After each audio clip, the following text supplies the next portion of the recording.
The carnage of war. Since April 2014, Ukraine has been in conflict, its army fighting pro-Russian rebels.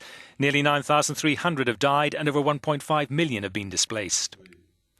It began when the then President Viktor Yanukovic, who was traditionally close to the Moscow power base, backed out of an agreement between Ukraine and Europe.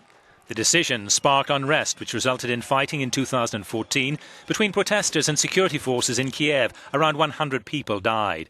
With backing from the West, it was decided to hold early presidential elections. The flight of Yanukovic sped up the process.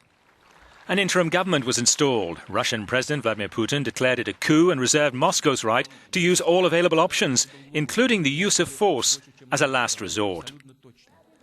On March the 16th, Russia regained control of Crimea.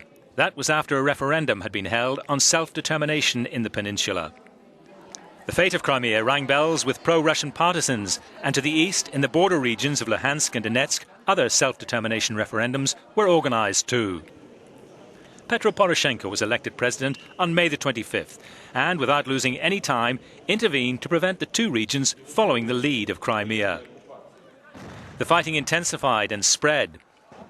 Deadly battles were fought around Sovyansk and Donetsk airport, to name just two areas. Donetsk, the biggest city in eastern Ukraine, was badly hit. The scattered remains of Malaysia Airlines Flight 17 in eastern Ukraine added a new dimension to the conflict. The scheduled international passenger flight from Amsterdam to Kuala Lumpur was shot down, killing all 283 passengers and 15 crew on board. Western powers implemented new sanctions against Russia. It was an iron fist in a velvet glove, as they also redoubled their efforts to find common ground between Putin and Poroshenko.